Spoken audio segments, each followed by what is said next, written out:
everybody. Welcome to another episode of the Crime and Coffee Couple. My name's Allison. And my name's Mike. Hello, Mike. Yeah, what's up, girl? What's up, what's up? Well, I mean, we're making the grand debut of the new wallpaper that you put up that I had nothing to do with. Yeah. Yay me. You had nothing to do with this mix. How about that, folks? Some of those calling me out saying you're not going to have anything to do with it. I got through with it, okay? Because I had to work, is what it was. He had to work. Well, so once Allison gets something in her head, as you all know, it has to be done immediately. And, I work like a 9 to 5. So she happened to do it. She gets home at a reasonable hour, like 2-ish, 3-ish, whatever. Because I she start gets work at 4. I was just going to say that. Thank you very much. In the a.m. Yep, 4 a.m. So, she gets home at a reasonable hour, and I'm still working because I'm in sales. Oh, yes, I know you are. You work so hard. Yes. So I was like, I can't get up and just like do wallpaper for 2 hours. Like, oh, yes. It's like there might be some days where I could possibly do that, but like just now isn't the time. Now is not the time. Well, we got into quarter, how that yeah, goes. yada yada. So the point is, I got shit done. Yeah. And the office is done. It looks wonderful. So I was going to paint on Wednesday because it's my day off, and then Tuesday came, and I was like, hell no, I'm doing this right now. Yeah, we're ordering Chinese food for dinner, and I'm focusing on this. If you need something done in your life, just hire Allison. Just hire me. I read or heard something on a podcast that said companies really need to hire moms. I read the same thing. They must be showing us the same things. Moms get shit done. They do, yeah. Because we have to. We are multitasking queens. Have to be. Because especially if you're working full time and you have kids that are in activities, there's only so many hours in the day. So you got to just get shit done. You put your nose to the grindstone and you just do it. Mm-hmm. So I agree with that sentiment. Yeah. I mean, there are more females in the workplace and higher places. I'm all for it. Why not? But the real point is the poo brown walls are gone. Thank goodness. Yeah. They are gone. It does feel better. It's like it feels more freeing. So I hope everybody likes it here. And that, it's a lot of people asked about it because we posted on Instagram what it looked like, and they asked about the wallpaper, so we should probably post a link to it. Well, that will be this week's Allison's Amazon addiction. Oh, was I jumping ahead? No, you weren't. Okay, good. You kind of led me into that segue. Okay, perfect. See, I almost know you. You do. It's like we've been together for a while. Actually, just a couple days ago, we celebrated 27 official years together of dating. Yeah. And intercourse, since it was the same day. No, it was not. I wouldn't let you touch me because I was a prude. Sexual Congress is what we called yeah. it. We're like, would you approve of Sexual Congress? And I was like, no, I do not. Okay. Yeah, you definitely didn't. It was a long time. It was a long time. So anyway, Mike, get your mind out of the gutter. Let's get back to business. This wallpaper, I have to tell you, is very good quality. So if you are... It freaking better be. Look, it is expensive. If you are looking into doing a feature wall and you wanted something a little, what's the word you would use for this? Like Gothic, maybe? Definitely. Well, the skulls will definitely be Gothic, yeah. Black skulls would be considered Gothic. I agree. But the thing is, it's not like a punch you in the face Gothic. It's kind of subtle and classy. Yeah. Like you could walk by it and not completely know. Although, like right behind this camera, if you're seeing this on YouTube, is where people walk into our house. So it's our foyer. Yeah, it's the first thing you see would be this wall. So I think it's hard to kind of notice that there's not something Gothic going on. Which I'm not a super Gothic guy, but I approve of this. Still, I think it's kind of cool. Yeah, it is pretty cool, and really, it's important that you like it because this is your office. I should start do other things like Korn and Pantera in here, like their albums and whatever. I mean, I guess if you have some free walls that here, might fit the. That's your business, Mike. Whole idea. Totally. If there's a cool poster or something that you like, Ooh, I like it. I just went to the Cure this week too, so that would fit. Ooh, you liked that one poster too. Yeah, it's sold out, and then now they made it in a pink one. So I guess the Cure, just so you know, real quick, they're making their own posters for every single city that they go to, and I thought the poster was super cool. I'm like, oh, that's a cool poster, but I don't need it. I didn't realize it was just for Tampa. Damn you and your cheapness! It bites us in the ass again. Sometimes it does. So I went to the Cure by myself. Second concert I went to by myself. One of our friends was going. And she was super excited, and I was getting jealous. And I was like, "Hun, do you mind if I just go find a single ticket and go?" And you're like, "Yeah, go for it." And what was it like Thursday night? I'm like, I'm gonna be sleeping. Yeah, it was like $60, I think, and I got good 300 level tickets and saw right into the stage, and it was Cure awesome. Was awesome. Oh, love they're them. so good, love so them, good. Love them. Love I think I just had a little mini stroke. Oh, and also, if you're watching this on YouTube, I'm drinking a Starbucks iced shaken oat milk espresso, brown sugar, homemade. Yeah, so if you like, those drinks at Starbucks, this took us like a minute to make and saved us a lot of cash. That's the other thing. Let's put a link to the recipe on there. It's actually Starbucks recipe. Yeah, so it's super easy. I mean, Allison makes this for the ingredients. kids and, well, our son But who's now getting I'm up. out of oat milk, so if I want another one, I can't have it. Don't worry, we got a grocery delivery coming later. Oat milk's not coming. Oh, crap. Son of a bitch. I'm making a run. All right, let's get to business here. I want to say real quick, hey, thanks for leaving any kind of reviews, or if you're on Spotify, there's this cool feature they added that's like a question and answer. So, or just questions. I don't know. If you have something to say about the episode, go on to Spotify. You can leave it on the actual episode. So that's kind of cool. But anywhere you can leave us a review, tell your friends and family about us. We really appreciate it. Super appreciate. So I'm ready to go. Let's do it. Let's do it. So this is the story of the disappearance of Ciera Breland. So on February 19th, 2022, 31-year-old Ciera Breland traveled from her home in Indiana to Georgia. She was going to visit her family with 37-year-old husband, Xavier Breland. They were traveling with their 5-month-old son, Jackson, and their white Goldendoodle, Baker. They were driving in Ciera's 2017 white Volkswagen. Is it Tiguan? Yeah. Okay. It's like an SUV. Yeah, my coworker had it. I just wasn't sure if I was saying that right. So they were making the 11-hour drive from Indiana down to Georgia, down south. So they planned to use the trip to catch up with family that Ciera hadn't seen since she had moved to Indiana about a year prior. So Ciera was born on January 10th, 1991 in Georgia to parents Nick and Kelly Locklear. She attended the University of Tennessee. She went on to law school at Florida State University. She became a lawyer. She was specializing in insurance defense while working in Atlanta, Georgia. So Kelly's mom indicated that Ciera had overcome some health issues throughout her life when she was younger. She was a very happy girl. She was energetic, and she pushed through these obstacles. She was very loving. She was extremely driven, as it would be to become a lawyer. It's not easy. Yeah, I took a couple legal classes, and those were a snooze fest. But yeah, when I start to get into the law parts of these cases, it's like whoosh, right over my head. You got to be very detail-oriented. And I am not. So clearly she was. She was a smart girl. She was very driven. So her mom said that Ciera was a Georgia girl through and through. And her dream was to live and work in Atlanta someday. So she did start with that dream. She was working out of Atlanta. So despite her career focus, she always made time, to prioritize her family. She always wanted to be close to them. She would call home to catch up. Her mom, I believe, made a comment that she would sometimes talk to her dad as much as 5 or 6 hours a day on the phone. That's a lot of time. That's a lot. Like, I am just not a phone girl. I do not enjoy talking on the phone. I almost feel like I barely have 5 to 6 hours of wakefulness after, like, working out, sleeping, cooking dinner, doing like work and stuff. Like, there's not much time left after I guess that. if you put your earbuds in and you walk around talking to somebody, it's different. Yeah. But I couldn't imagine like sitting and talking. But the point is, she really, really kept her connection with her family. That's really sweet. The point. Yeah. Because, our parents are like, why don't you ever call home? Because you're boring and you're a pain in the ass and you complain about things like newspapers. Right. So Ciera's dad, Nick, describes his daughter as outgoing, someone who likes sports and movies. Ciera and Xavier's relationship progressed very quickly. They met so I heard a couple of different reports. One report said they met on Tinder in October of 2020. Another indicated that they met because Ciera was representing him in some sort of a case. So regardless, they met in October of 2020. They were married 6 months later. By that time, she had discovered that she was pregnant, so it was on the fast track. So Ciera worked as a paralegal. She had previously assisted Xavier in a dispute with his ex-wife. They were newly married, and the issues between Xavier and his ex became so heated that that's when the couple made the decision to relocate from Georgia up to Indiana. And it sounds like he had some family up there. His father lived up in Indiana, so that's why they chose that location. So Ciera's family did start to notice changes in her behavior when they met and started progressing in the relationship. One of the things was that Ciera opted not to have a wedding when she got married, and her family truly didn't even know that she was married until after it was official. Yeah, I'm going to guess she talked to her dad less, but we'll see. So it was definitely something they noticed, and Ciera's aunt had said that it wasn't like her niece at all. She was somebody that talked about her wedding.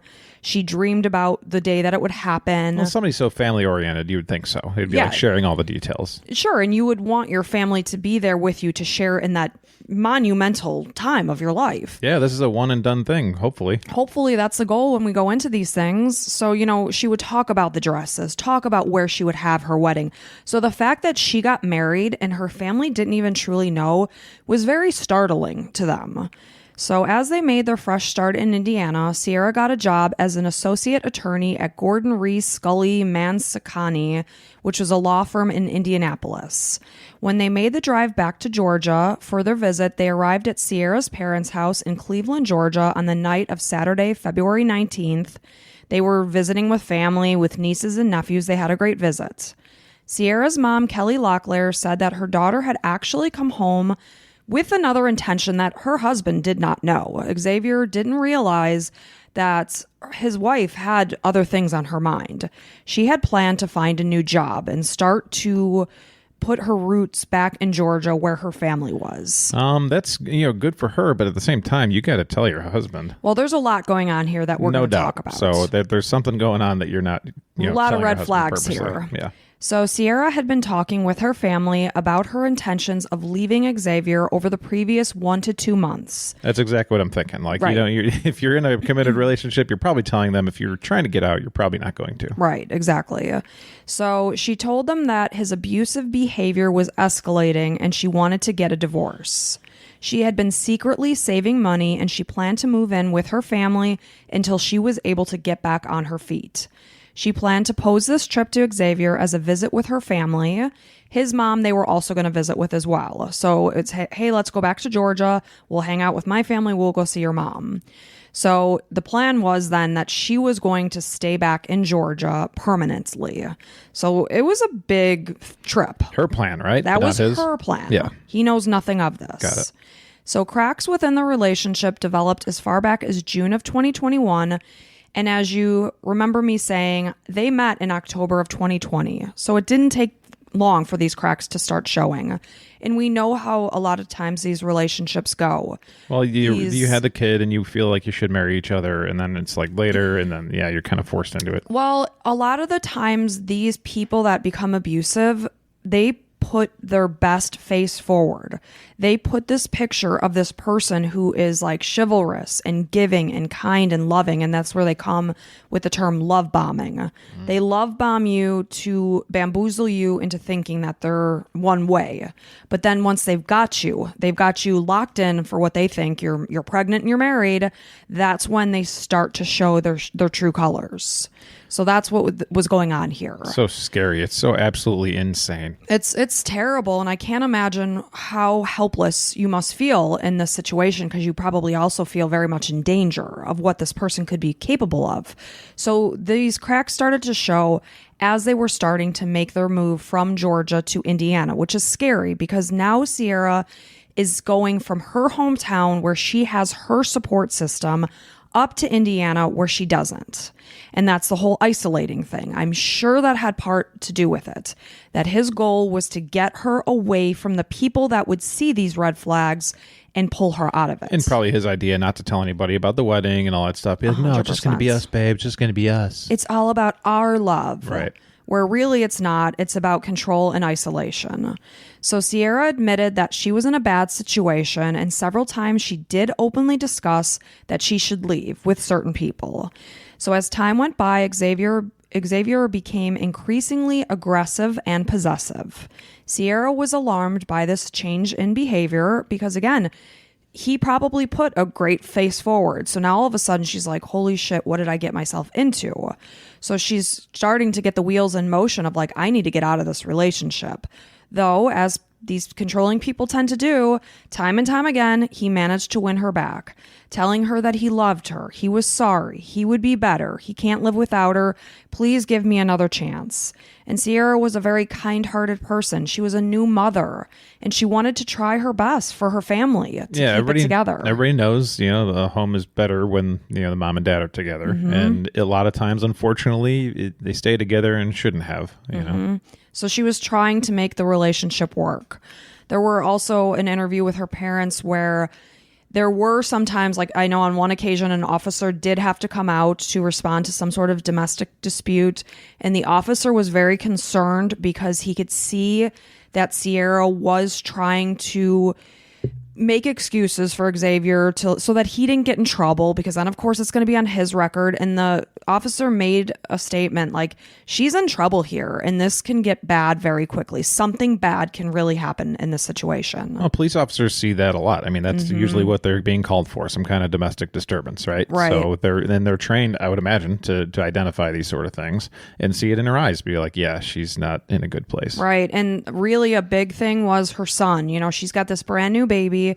She was terrified that if she sought divorce, they would then have joint custody and she would have to leave her infant alone with him, and she didn't trust him, what he could possibly be capable of. That's sad. So their son is 5 months old at the time of this story. His name is Jackson.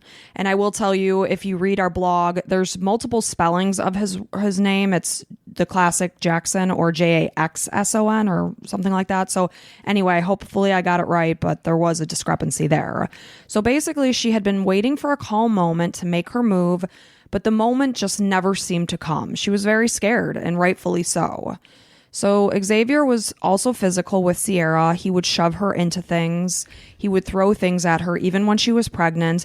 And then even later when she was holding their infant child, he would throw things at her. I cannot respect any man that does that kind of stuff, man. Like, we're bigger, we're stronger. Just like lay your hands off unless you get attacked or something.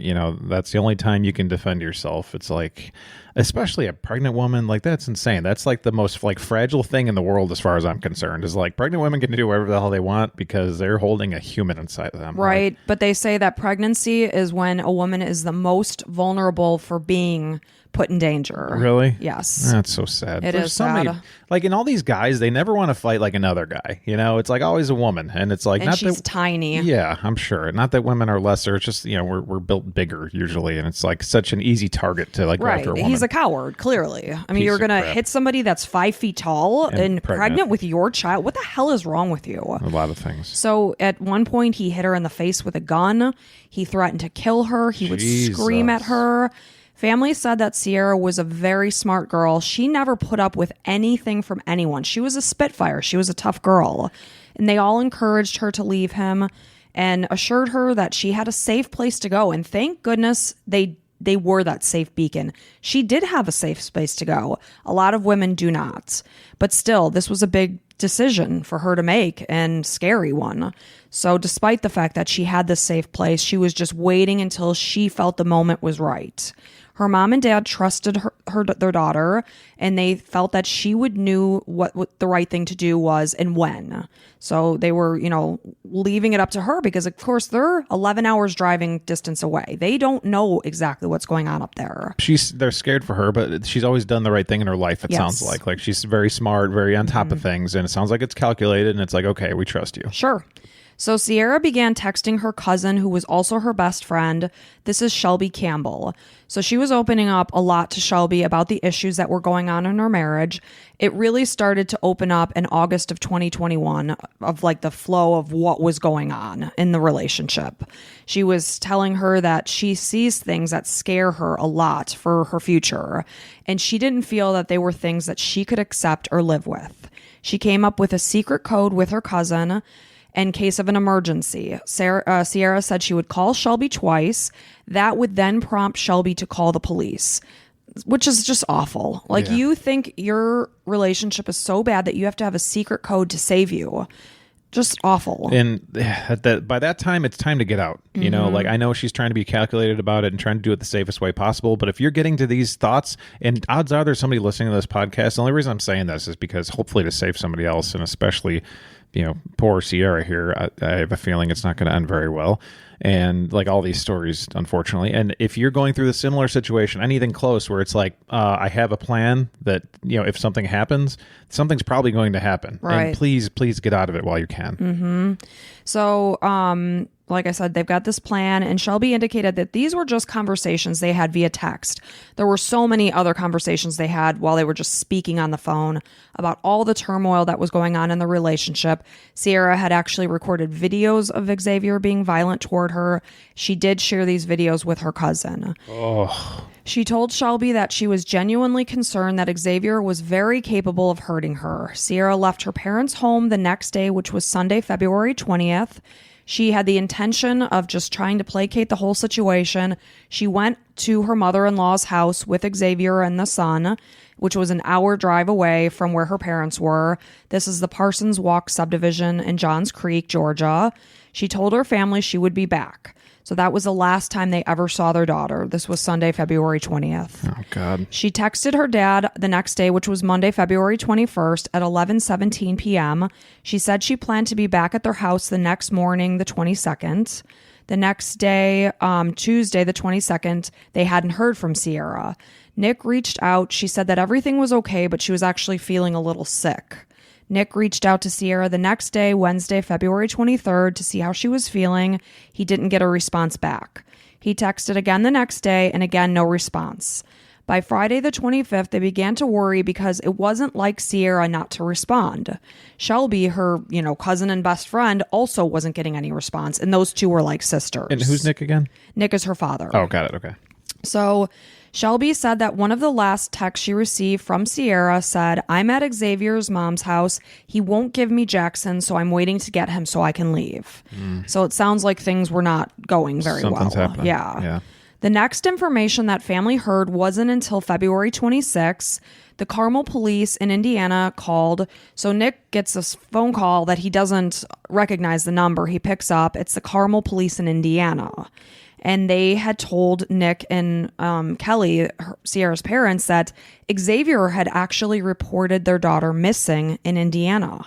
They didn't even know 100% for certain that they had even left the state of Georgia at this point. And now they're getting a call that she's missing in Indiana. So their heads are spinning at this point in time. Right. They're like, well, yeah, she's in Georgia. And so they were like, what? So the family was confused by what they were being told. They assumed that Ciera was still in Georgia. They were baffled. They did not understand why Xavier would not have called them first to check, to, see what was going on. Like, they're getting a call from the police, not their son-in-law. Yeah. Like, what the hell? So Ciera's father, Nick Locklear, spoke with the Carmel police and then called his daughter's phone, and Xavier answered. Nick asked Xavier what is going on. He was pleading with him to tell him the truth. Well, he did something. I mean, it's so clear. It's like, I'm getting a call from Indiana. You're answering her phone, so you have it. You did something. You're a piece of shit. What did you do to my daughter? I can't imagine how her parents and her family must have felt at that moment. It makes me sick. Yeah. So he, of course, is calling Ciera's phone. Xavier is picking up, and he's saying to Xavier, "Ciera told me if anything happened to her, that you are the one that is responsible for it. So tell me the truth." Xavier told his father-in-law to go to hell and hung up. So Nick called Xavier's dad, who lives next door, literally next door to where Ciera and Xavier lived. And he had said, "What's going on up there? I'm getting a call from the police. I thought Ciera was still here in Georgia. Have you seen her? Has she actually come back to Indiana?" His own father said, "No, I did not see Ciera." That's good. So, good. I mean, good that he is being honest. 100%. So Xavier called the Carmel Police Department on February 26 and said that Ciera had left their home in the Brookstone Park of Carmel subdivision in Carmel, Indiana, just after 10 p.m. to walk to the nearby store, which we're guessing is possibly CVS. Here's the kicker. He's calling to report her missing and telling the police that his wife was wearing a short black top. Some reports indicated that she was wearing a black tank top and purple shorts. It's February. We're in Indiana. Yeah. And AccuWeather records indicate that the temperatures were in the mid to upper 20s. Okay. And he's telling police that she left the house to walk to the store in a tank top and shorts. No. Doesn't seem I'm sorry. plausible. I grew up in Illinois, and I know that this wouldn't happen. So she'd left her wallet, her money, her IDs, her car keys, her personal cell phone, her work cell phone, and there was also a burner cell phone left behind. Interesting. She wouldn't have done this. She, so this burner phone she would use to contact family in case of an emergency. Cool. Good idea. Most importantly, she had left her 5-month-old son who family said she was deeply devoted to, as well as her beloved dog. Like would never happen. The son was probably top of her mind always. 100%. So there's no way that would happen. I'm a mom. I mean, unless she's going to the store. You know, going to the store, coming back, sure. But obviously something happened to her, and he's trying to frame it as she went somewhere and like ran away from us. It sounds like, but yeah, that isn't happening. What an idiot! What a freaking moron! It's like, if you're gonna make these, like, why would you say she's wearing a tank top and shorts in February? I say it all the time. Thank God for idiots and morons, stupid criminals like Xavier. Xavier Breland's a freaking idiot. Right. Thank God. So police told the family that the store that he indicated she was walking to, there's no surveillance video of Ciera entering the store. There's no surveillance video of her inside the store. Xavier, had said this is the store she was going to. Now, of course, he could frame it that, I don't know, something must have happened to her along the way. Maybe somebody picked her up. Maybe, somebody did something to her. It's not a good cover-up story, jackass. So their son, Jackson, and their dog were back home, but there was no sign of Ciera. Police are telling everybody, if there's anything if you've seen something, she's 5 feet tall, she weighs about 120 pounds, she has blonde hair. This is who she is. Her face is being plastered everywhere. She's not where he's saying, that's for sure. So after reporting Ciera missing, Xavier was arrested on March 1st, 2022, not related to this case. I'm going to say they don't have anything yet. No. So this was in Indiana, but he had to be extradited back to Georgia based on an arrest warrant that was issued February 24th of 2022, after he failed to appear for an arraignment in the stalking case that he had previously pleaded not guilty to. So this is something totally unrelated to what is going on with Ciera. And you would think Ciera would have looked into this, prior, especially, who knows if she has access to that kind of stuff. But who knows? He's probably a huge liar. Yeah, exactly. And like, oh, this happened and this happened, so this girl said this. It's like, I'm not blaming Ciera whatsoever. Not at all. Looking back, we hope, as parents, I'd be like, I wish he would have seen that and not gotten with this piece of shit. Hindsight is very much 2020. Of course. So his ex-wife had indicated that he placed a tracking device inside a stuffed animal that he gave to their daughter. Can you imagine? He's probably texting her with things like, how do you know where I am? I mean, that's kind of smart. I will say that. It's cunning and chilling and disturbing is what it is. No doubt. He's a scumbag that deserves a psychopath. Yeah, but kind of smart. So I'm only imagining this ex-wife is probably like, how does he always know where we are? Yeah, and then she's searching, and then to find a tracking device inside a stuffed animal. She had to be going nuts to try to find that. Be like, how does he always then finally find it? That is very chilling to me. So he has 2 children with his ex-wife. They are ages 6 and 10. His ex-wife also alleged that he had made harassing calls despite a court order that banned him from communicating with her. Xavier's ex-wife and mother of his 2 children was seeking to terminate any sort of communication between him and his 2 children because she didn't trust him with them. She didn't want any kind of virtual video visits, saying that he is an absolute danger to their children. So Judge Alex Manning watched a video in court during a previous visit between Xavier and his 2 children. He told his son in this video and his daughter that their stepmom had been kidnapped and will not be returning. That's what he's saying about Ciera to his 2 children. In the video, the children became visibly upset. Judge Manning indicated that it was heartbreaking to watch. The little girl was falling apart and sobbing in the video. Wow. He was cleared of these charges about the stalking in August of 2022 by a jury. According to online jail records, he was then taken into custody in Fulton County on contempt of court charges. So within the statement he made to his 2 children, Ciera suddenly goes from missing, she was walking to a store, to now she's kidnapped. Yeah, he's decided. The story has changed. Police didn't tell you this, buddy. You're coming up with a story all on your own. And that they will never see her again. Yeah. So he knows whatever happened to her is permanent. Yeah. So this is very telling what he's saying to his children. You can frame it as, they're children. I wanted to dumb it down for them, but no, this is That's very telling. So Xavier's attorney made a statement indicating that his client had nothing to do with Ciera's disappearance, and he is devastated by the fact that she's missing, which he did report to police, and that if he wasn't incarcerated on an unrelated matter, he himself would have been out searching for her. Yeah, search to the exact location you know her body is. Right. You piece of garbage. So on March 2nd, 2022, Xavier was identified as a person of interest. Duh. Yeah, Doy in Ciera's disappearance, but he was not faced with any kind of criminal charges because they didn't have anything to pin him on. Yeah, it's just odds are he probably did something. Yeah. His story is weird. He has no thing. Yeah, it's just like we don't have the smoking gun, like we always say. Right. So family believes that Ciera never made it out of Georgia. There is no evidence to suggest that she ever made it back to their home in Indiana from their trip. The Carmel Police Department issued an alert for Ciera on Facebook page the next night, and soon the Johns Creek Police Department in Georgia were also joining in on the search, since that's believed to be more around the location that she's actually in. So I'm losing my point here.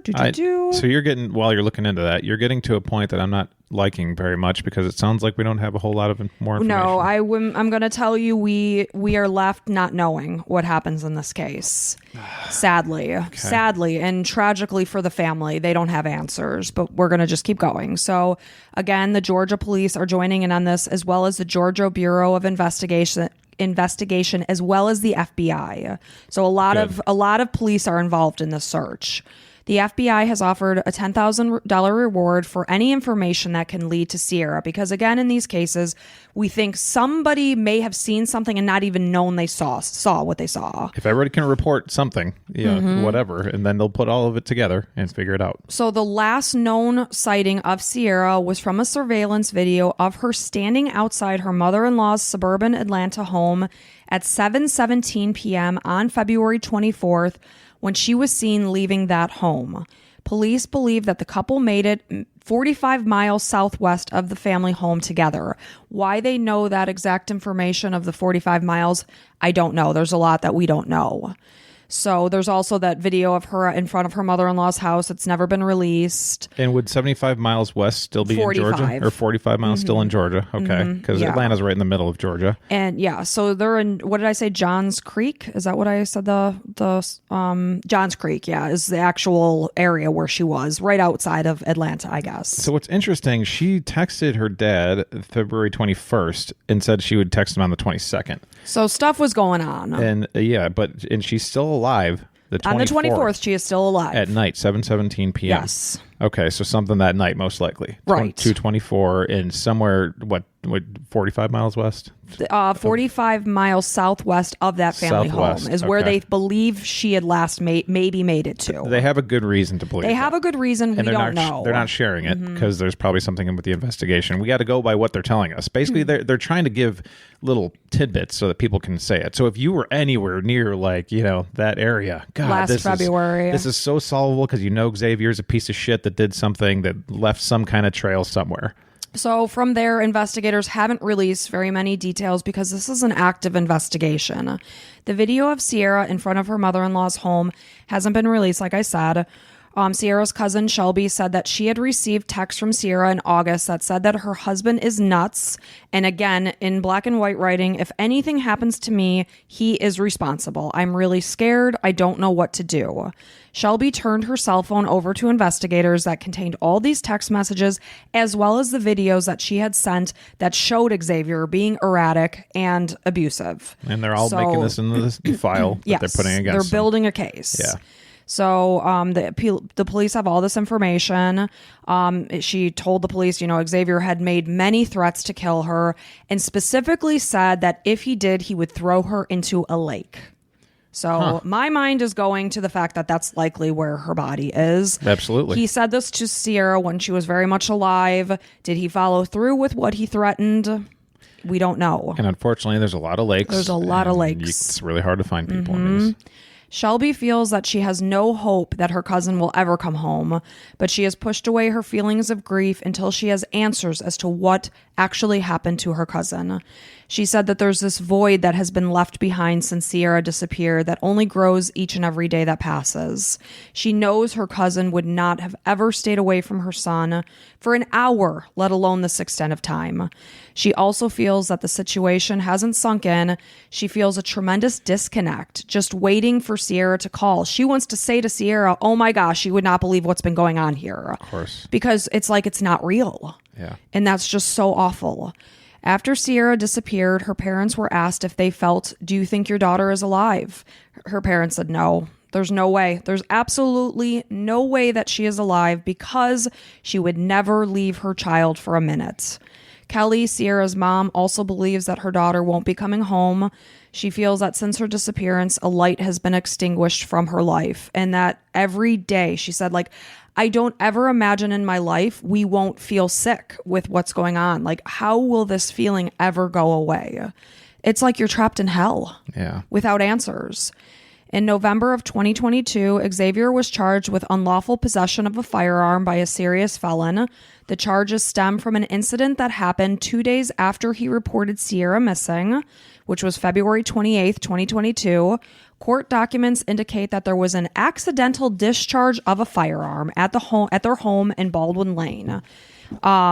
There's an investigation that said that there was some sort of incident that he was moving a Christmas tree in their garage.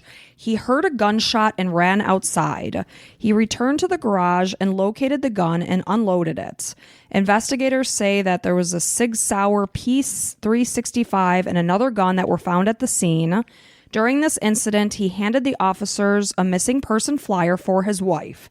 He's like, "Hey, while you're here, can you help with my missing wife?" Yeah, I got to make this story believable. Here you go. As a gun is going off, it's like, oh man. So one makes you think that a gun was involved in Ciera's death. 100%. Well, I mean, he did hit her with it before, a gun. I don't know. Oh what yeah, gun. for sure. He was. I'm positive he's hitting her with a gun. He was threatening her with a gun. I wouldn't doubt if she was like unfortunately taken out execution style and all that stuff. I don't want to. I know. I'm sure her family's constantly going over what it could have happened. Yeah. So court records indicate that he had also been charged with felony burglary charges in 2005. He was extradited from Georgia back to Hamilton County, Indiana on unrelated charges on February 9th. He was released after posting a surety bond the next day, which was February 10th. At his initial hearing, he pleaded with the judge to lower his bond to an amount that his mother could afford. It was set at $35,000. Prosecutors wanted to raise it to $50,000 because he was saying he needed this opportunity to get out, get a job. He wanted to become a truck driver. He's telling the judge, I'm going through a custody battle with my 1-year-old son. Believe nothing this guy says. What does the judge do? He raises the bond to $100,000. Hell yeah. You don't tell me what to do, you piece of shit. You stop killing your wives and being a piece of shit father. So Ciera's parents have since been granted custody of Jackson. Thank goodness. So at least they have a piece of their daughter with them, and they know he's safe. Yeah. The FBI continues to work with both the Johns Creek PD as well as the Carmel PD, because again, we're working through multiple states here. Yeah. Ciera's family adamantly believes that Xavier knows exactly what happened to their daughter. Well, they're 100% right. They hope and pray that one day he will give them the answers that they need in order to get closure and allow Ciera to rest in peace. Over the past year, multiple organized searches have been done, some targeting specific areas because, again, the police are saying this whole 45-mile thing. I believe there's some information that tells them where she may be, more hone in on where she might be found. Surveillance of maybe 2 people in his car, or something like that. And, maybe they don't want to come out with it because they don't want to let Xavier know that they found him somewhere. Right. So a lot is being held close to the chest because this is an active and ongoing case. Again, Ciera is described as being blonde. She's 5 feet tall. She's about 120 pounds. Her last known location was, again, February 24th, 2022 at 10545 Highgate Manor Court in Johns Creek, Georgia at 7:17 p.m. This is the mother-in-law's house. She was driving her 2017 Volkswagen Tiguan with a Georgia license plate. The plate number is TMB 5869. The plate has an FSU law school frame around it. Ooh, that's good. Ciera has multiple tattoos. She has a Florida State arrow on top of her left wrist. She has a sunburst on her back left rib cage and 3 small trees on top of her ring finger. She has 3 freckles on her right jawline. It's not clear as to what extent of cooperation investigators have received from Xavier's mom, because again, this was the last known location that they'd seen her alive. What does she know? but it's known that evidence was collected from this home after a search warrant had been executed. Forensic experts and cadaver dogs were brought in during the search as they looked for any kind of blood, any kinds of struggle signs, any clues that could indicate what happened during their stay at that house. Police indicated that the canine dogs found no good scent trail at the home, but we do know that the video showed them pulling out of that driveway. So odds are they're not going to find much there. He drove to another location. You got to think he went somewhere that he knows about. Obviously they're going to look into his childhood or whatever. Any time he spent in this area, the PC, okay, would he know these lakes? So like what, is he fishing Where's these the good places spots? Yeah. And obviously the car would have been searched. So I assume whatever happened to Ciera happened outside the car so that there maybe wasn't any kind of blood evidence. Because then they'd have him in court already. Right. I mean, I'm sure this guy was pretty calculated. Yeah. So all evidence that has been collected remains under investigation. Anyone with any information, if you have seen this car in this area, is asked to call Corporal Rosier with Johns Creek PD at 678-372-8046 or the Carmel PD at 317-571-2580 or the FBI at 800-CALL-FBI. And that's where we stand in this case. Her family is left in hell, not knowing what happened to her. Yeah, that's got to be really, really hard. I mean, they know what happened. They know Xavier's responsible. They just don't know where, where and how. Yeah, exactly. And what were their daughter's last moments like? I'm looking at Johns Creek on a map, so it's a little northeast of Atlanta. It's a suburb of Atlanta. So if you know anybody down in that area, give them a call, tell them about this story, have them listen to any podcast or news thing, ours, whatever, it doesn't matter. But it's more important about finding her and getting this Xavier, behind bars. Right. And the whole point is that her family, they know that she's not alive. They have come to terms with that. They want to bring her home, lay her to rest as she should be, and have closure in this. Yeah, this guy can't get away with it. Not to mention, he can't be out in public. No. He needs to be executed, basically. So, I don't know, west of Atlanta, Smyrna, Austell, Douglasville. If you know anybody out in those areas, call and try to find, give them information to see if they saw anything that night. Yeah, and I too, we don't know a lot about this investigation, what kind of CCTV footage we have. And that's where I think they've utilized these cameras. And that's where I think they've gotten this 45-mile information. Yeah. That everywhere you go, there's CCTV footage. And this was a very nice home that they had left at the mother-in-law's house. I'm sure pretty much every house in this neighborhood has, cameras, Ring doorbells, etc. And then they pick it up on businesses and such along the way. I'm sure that's where then they saw something to lead them to this 45 miles. Yeah, for sure. Yeah. And I just hope we'll just have to keep our ears open for this case because this is absolutely active and ongoing. They're continuing the search. And I just pray to God that they will find some answers and give her family some sense of closure. So 45 miles south is like South Fulton, Georgia. South Fulton, Union City, Fairburn, College Park, maybe area. I'm just only saying it if any of these ring a bell to anybody listening. Call your friends. And my whole question is, obviously we know that Xavier returned home to Indiana. He made it. So there's clearly gas station footage that shows him pumping gas by himself. No sign of Ciera. Yeah. So I'm sure what the police have found is him with her and then him by himself. Right. So it just sickens me. It's a matter of time. I truly think it's a matter of time till they nail him down. They want to get all the evidence they can to nail him. Yeah. That there's no question that they've got this piece of shit. Yeah. Gosh, I'm so sorry to her family. And my heart breaks. I was actually just listening to a video with them and I had tears in my eyes just thinking of the utter hell they must be living in every single day. And the hell that Ciera had to live through, unfortunately. Yeah. And her son is growing up without his mother. Yeah. Because Xavier sucks. And this is the kind of guy, I'd love to put a band of brothers together here, 100 guys that just go around and breaking legs of guys that beat the shit out of women, I mean, I don't think bad is two wrongs make a right. I don't like that. I'd like to try it just in case, maybe they do make it right. Mike's making a band of brothers. Yeah. I say just get this piece of shit and get him locked up. Well, here's what I picture. Okay. Just let me get this out of my head. So I want to put his legs in between blocks, 2x4s. Are we talking Misery style with Kathy Bates? 100%. And I want to smash his legs with a sledgehammer at his kneecaps, like right there. Oh man, you are sick. Well, he's a lowlife. Like, well, I would agree wholeheartedly with that. That's essentially what a grown man like hitting a woman that's defenseless is doing. Right. Like you basically have them clamped down because of this love and the bullshit that you're feeding them, and they're believing it because they're sweet and kind-hearted and kind and loving. They want to believe the best out of you, and you're mentally manipulating them. Well, I'd like to physically manipulate you in the form of destroying your kneecaps and shins and things. I'm not going to cross you. Right. So please don't.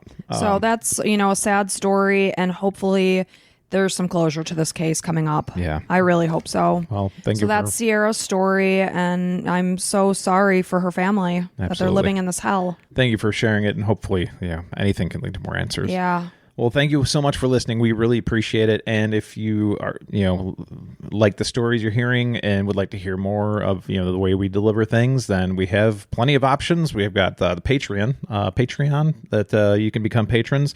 We'd like to say welcome to our latest Crime and Coffee Couple Club members, Kirsten and Tina.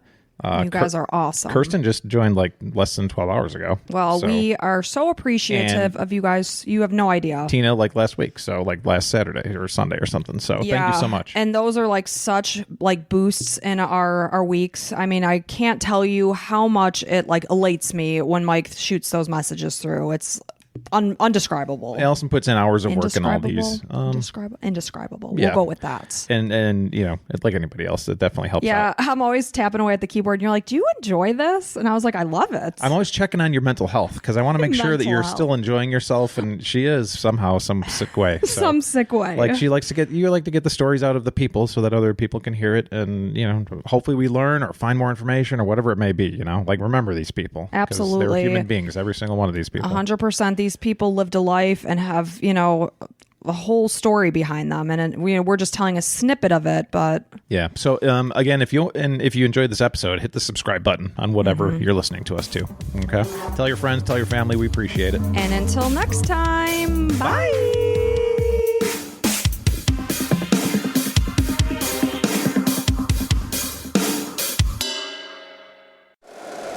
If you like the show, please take a moment to rate, review, and subscribe. It really does help the show to grow.